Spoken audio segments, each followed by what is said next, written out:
Welcome back, my brothers and sisters. This is Module 4 Part 2, talking about clean and unclean foods. Let us continue from where we left off in Module 4 Part 1. Turning our attention now to the third and final food class, animals, which we call meat today. Clean and unclean meat can be broken down into 1. Beasts of the earth, 2. Fowl of the air, and 3. Everything that creepeth upon the earth. We see this in Genesis 1 verse 30.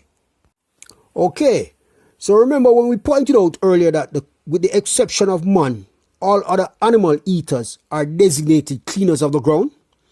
Well, let us now explore this. Starting with the beasts of the earth.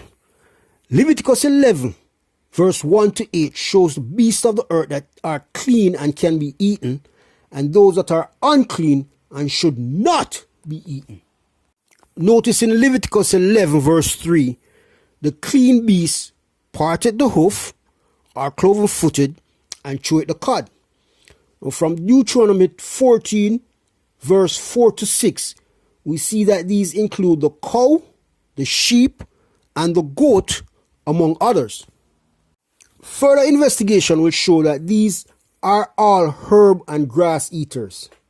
In fact, if meat is given to some of these animals to consume, it will cause severe damage to their bodies. For example, it's a known fact that mad cow's disease came about when man decided to add animal byproduct to cow food, resulting in the cows getting sick. Now, I don't know who came up with that dumb idea. Why would you give cow animal byproduct? Anyway, you can find this in Wikipedia or at webmd.com. While some people argue that if the clean animals mentioned are given the one-half portion of meat, it will not immediately cause them to get sick.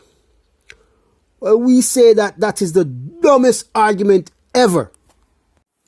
You see, brothers and sisters, even you and I, if given a small portion of poison, depending on the poison, our bodies are equipped to fight said poison. However, a larger or more prolonged dose will most certainly get us sick or kill us. The idea is, if both herbs and meat is placed in front of any of the clean animals mentioned, they will always eat the herbs and leave the meat. This is not the case with the unclean animals. The unclean beasts mentioned in Leviticus 11 verse 4 to 8 and Deuteronomy 14 verse 7 and 8. If both herbs and meat is placed in front of them, they will eat both the herbs and the meat. As I always say, do your own research and check for yourself. For example, the hare, the camel, and the swine, these are specifically mentioned. They will eat both herbs and meat. These, along with other unclean animals, the lion, the dog, and the bear, among others, are designated cleaners of the earth, unclean animals that should not be eaten. Again, designated clean beasts do not eat meat. Now, there is a very long, unnecessary debate surrounding the coming of our Savior Yahushua, again, who some of you incorrectly call Jesus. Now, some of you are saying that Yahushua, the coming of our Savior, erased the fact that the swine is unclean. Now, these incorrect and stupid arguments will be addressed point by point later in the presentation and shown that the pig was and still is unclean and not to be eaten.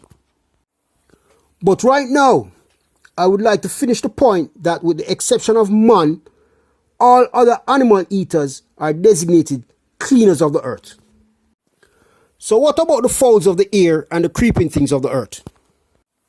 Well, here's the deal, and this is very important.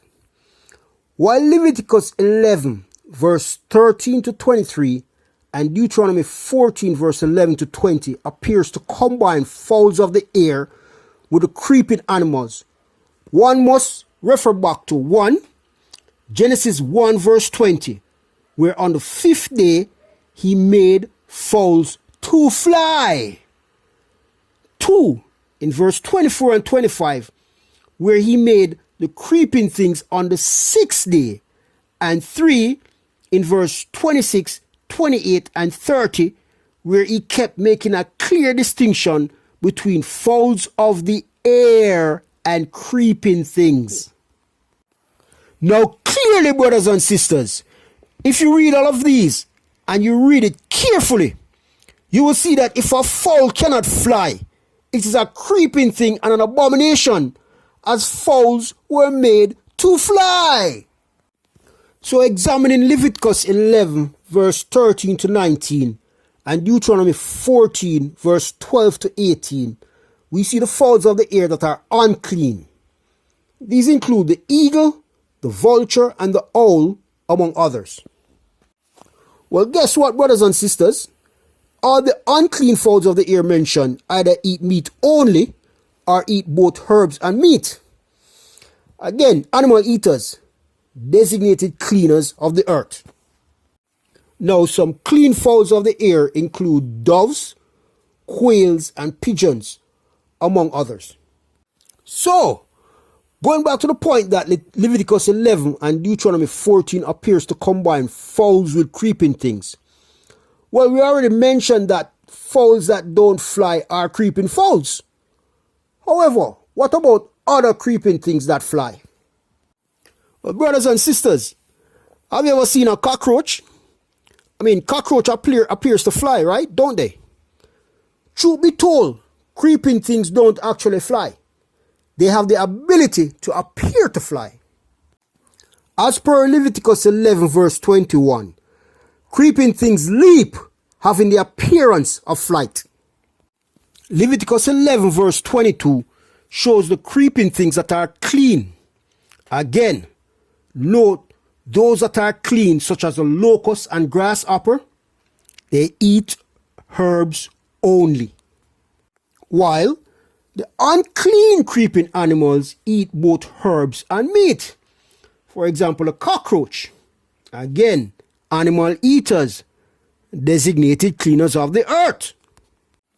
Now, brothers and sisters, we should start to see why it appears as if fowls are combined with creeping things in Leviticus 11 and Deuteronomy 14. You see, fowls that don't fly are considered creeping fowls, and creeping fowls eat both herbs and meat. Again, animal eaters, designated cleaners of the earth. Yes, my brothers and sisters, I am so sorry to say, chickens and turkeys don't fly and are creeping fowls. They are unclean. There are abominations that should not be eaten. Please, please, please do your own research on these fowls. Chickens eat rats, lizards, cockroaches, and pretty much anything that crosses their path, as do turkeys. Furthermore, there is nowhere, not one mention in the Bible about people eating chickens or making offerings of chickens to the Creator in biblical times. You see, there are mentions of doves, pigeons. You can see this in Leviticus 5 verse 7. There's mention of quails. You see this in Exodus 16 verse 13. But not one mention of people eating or offering chickens. This should tell you something. Now, let's address the stupid, ridiculous argument some people put forward to justify eating the swine, a clearly designated unclean animal that is here to eat dead things and clean the earth.